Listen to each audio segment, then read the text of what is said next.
If you can't keep your eyes on the screen for a while, listen to our podcast on the go, in your car, at the supermart, while waiting for your coffee to be ready or taking your dog for a walk. For those listeners, they should check out Mr. Ratan Tata's acceptance speech when he got inducted into the Hall of Fame in Detroit, the Auto Hall of Fame in Detroit. And in that speech, it's pretty emotional, but it's a wonderful speech where he says how when he decided to launch Tata Indica, and the whole talk is about, this whole taking the Tata Motors into the passenger vehicle space. So, and he also says how he thought of it, and, when he launched the car, even his closest friends kind of distanced themselves from him. Wow. Saying, this guy is a failure. He'll bring down the whole group, not only Tata Motors. But that defines the core of this company, right? I mean, they take those very big bets. Folks, welcome and thank you for joining us on the first episode of the Ideas Project, a limited series by Smallcase. I'm your host Anupam Gupta, and today we are joined by my good friend Ambi Parameswaran. Ambi is a lot of things. He's a veteran ad man, brand strategist, author, and a TedX speaker. Ambi also happens to have a keen understanding of brands and is a great historian about the rise and fall of brands in different categories, which is precisely why I have him on this first episode of this podcast, where I want to take a really deep dive into the Tata Group. What kinds of investment opportunities do the Tata Group of companies offer? How have they reached the heights they have? And is Ratan Tata really a dog lover? All of that is coming right up on this episode.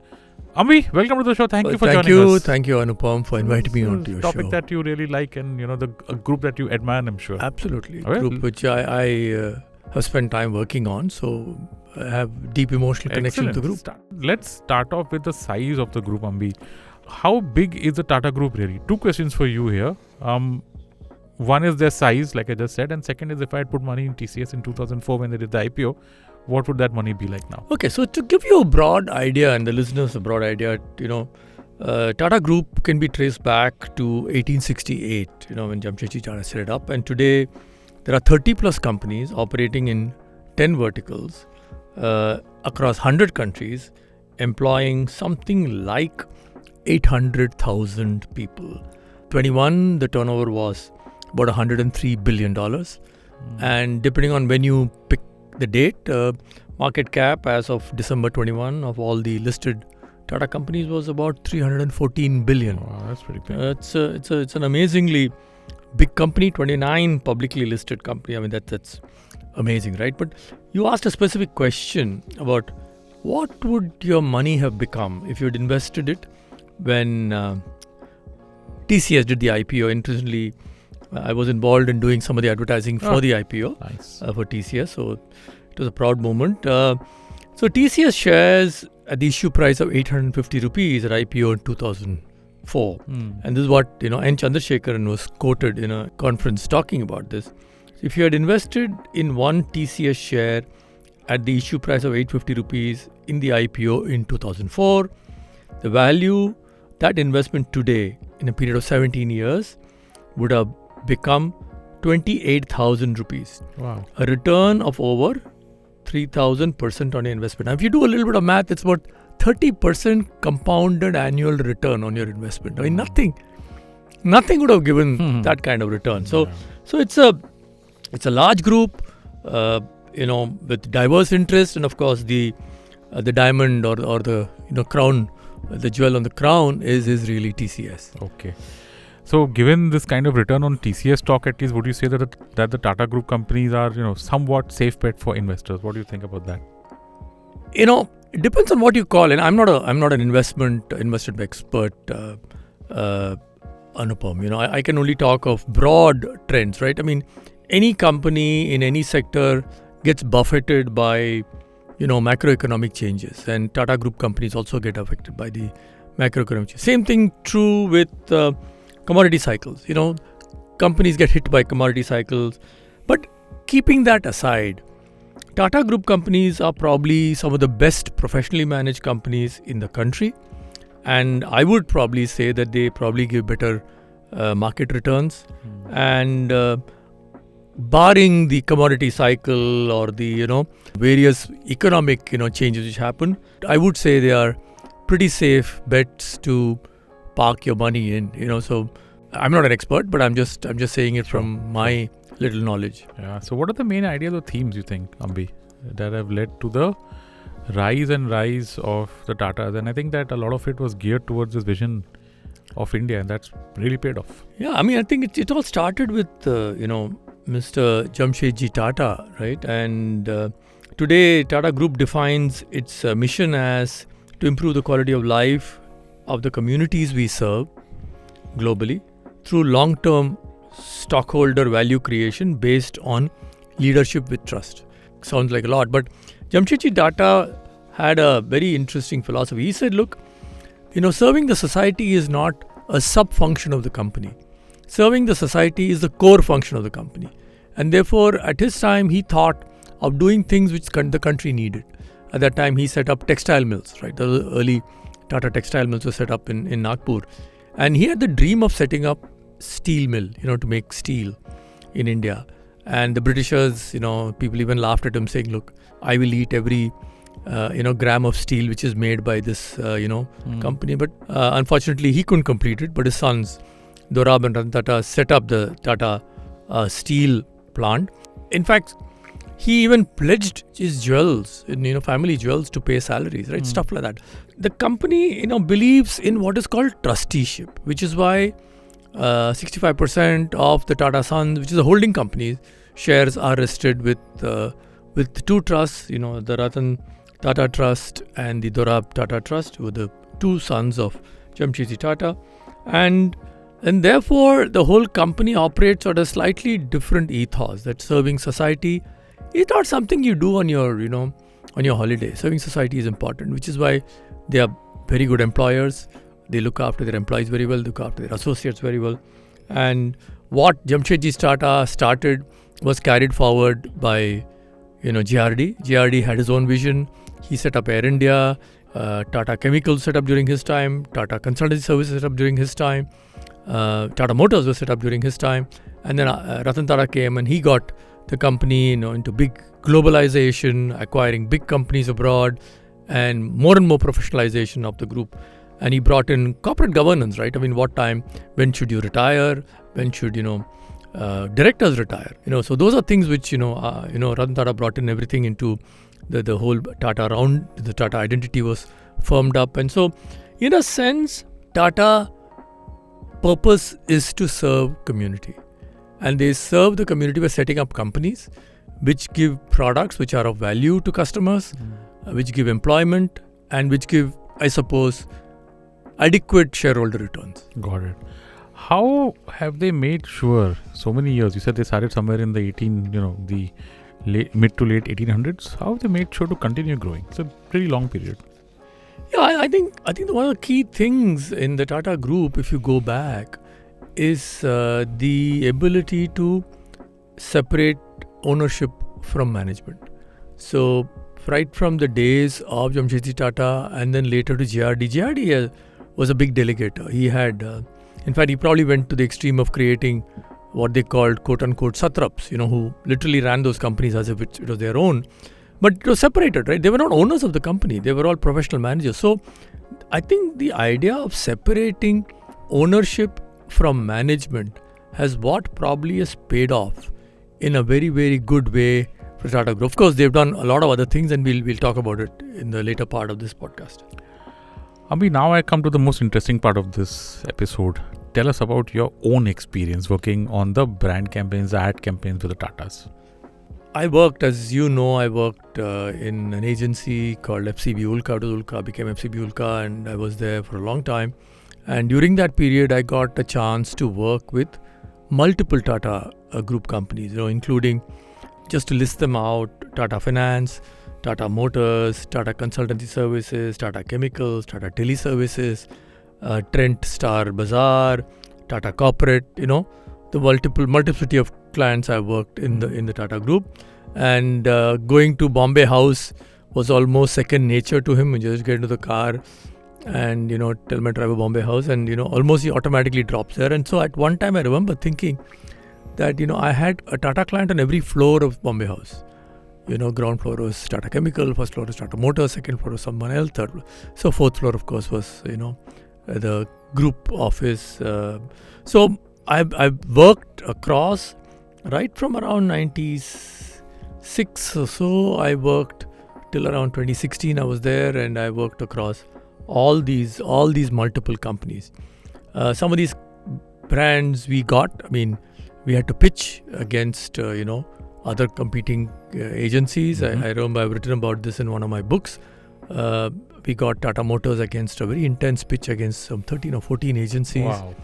Again, Tata Teleservice also was a pitch against multiple agencies. But overall, I'm large part of my career, I should say, spent on working on the Tata accounts, and I think I was never treated as an outsider there. And there was never the threat that you will get fired or we'll pull the account away from you. No, not at all. They make you feel wanted, and they were very professional in their dealings, pay the partners very well, and willing to listen to inputs. Right, so great relationship. So this idea of innovation, something that they have also incorporated within the group. How has that helped them? Well, Anupam, they take big bets, and for those listeners, they should check out Mr. Ratan Tata's acceptance speech when he got inducted into the Hall of Fame in Detroit, the Auto Hall of Fame in Detroit. And in that speech, it's pretty emotional, but it's a wonderful speech where he says how when he decided to launch Tata Indica, and the whole talk is about, this whole taking the Tata Motors into the passenger vehicle space. So, and he also says how he thought of it, and when he launched the car, even his closest friends kind of distanced themselves from him. Wow. Saying, this guy is a failure. He'll bring down the whole group, not only Tata Motors. But that defines the core of this company, right? I mean, they take those very big bets. So I think, for example, the fact that they did Tata Indica, and in a sense I was involved with the launch, and I worked on the brand for many years, and it went through its hiccups, and then finally turned it around and made it a success.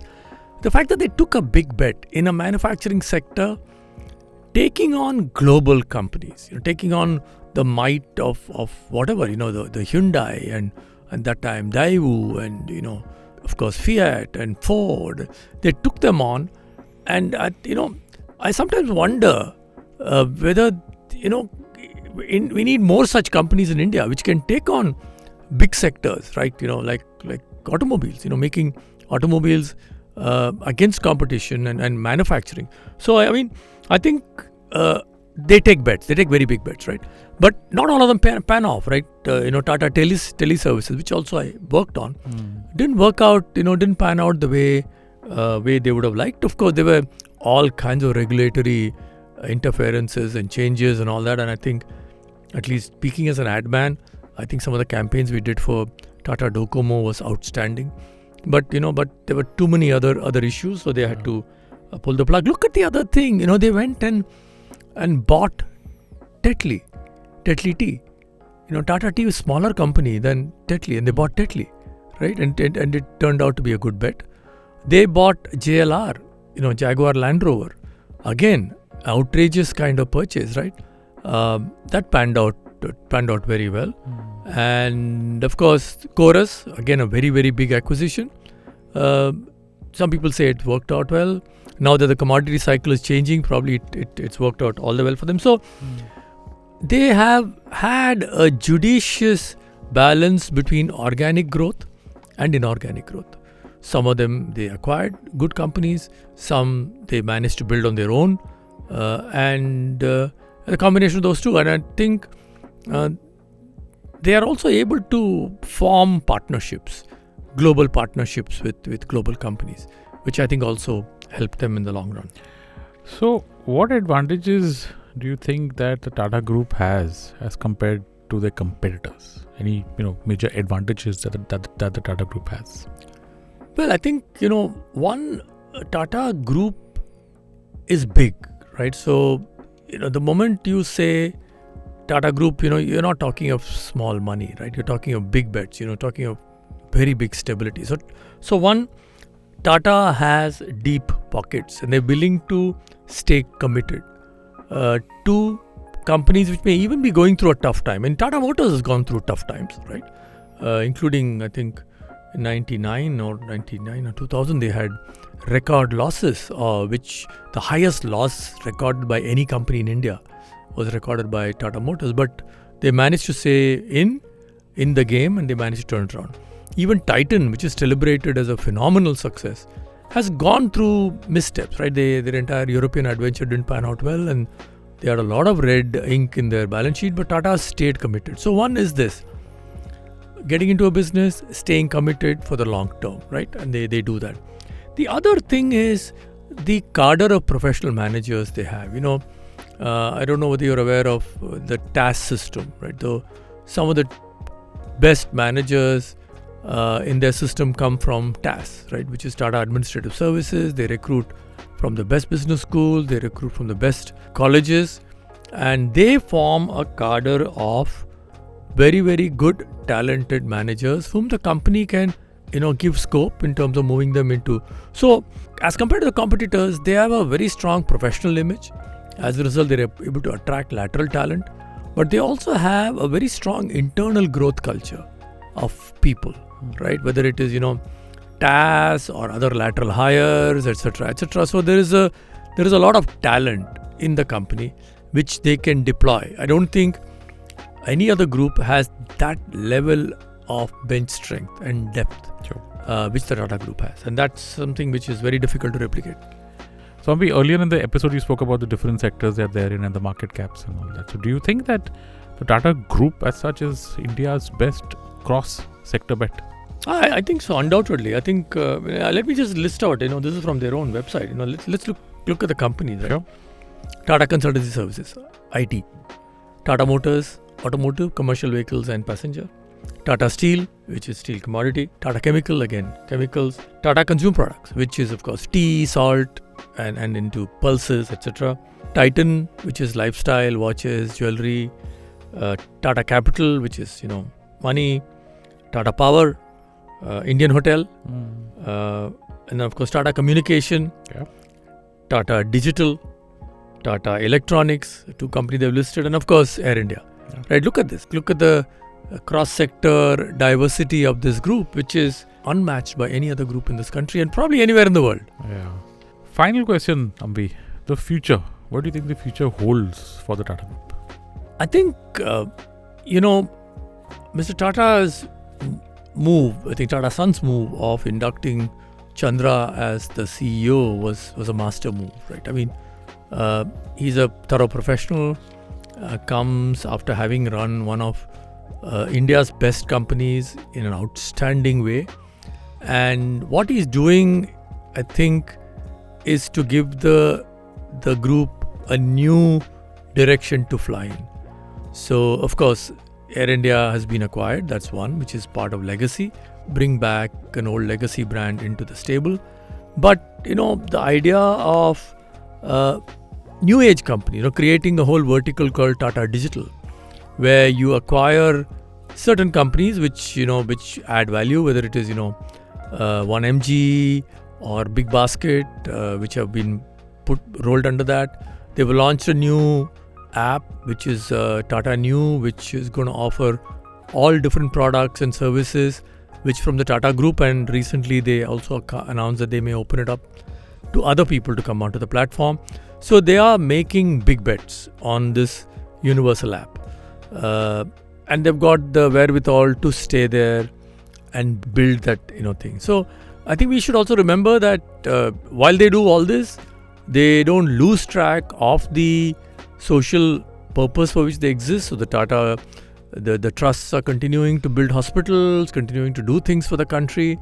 And I think this new thrust toward digital is an interesting, play. Okay. I'm sure they'll be successful, and I look forward to seeing them becoming very successful in their digital foray with Tata New and integrating Big Basket into that and multiple other such offerings into Tata Digital. And that's it, folks. That's a wrap on this episode of the Ideas Project. Hope you enjoyed Ambi and his many words of insight and wisdom. Ambi, thank you so much for sharing Thank your you. Thank you, wisdom with Anupam, us. for inviting me onto your show. Thank you. And folks, if you like this episode, do consider subscribing to the podcast and leaving us a review on Apple Podcasts and Google Podcasts. This podcast is powered by Smallcase. We will come back with more insightful conversations to help you achieve a well-rounded investment portfolio. Until then, bye-bye. See you next for a brand new episode of the Ideas Project.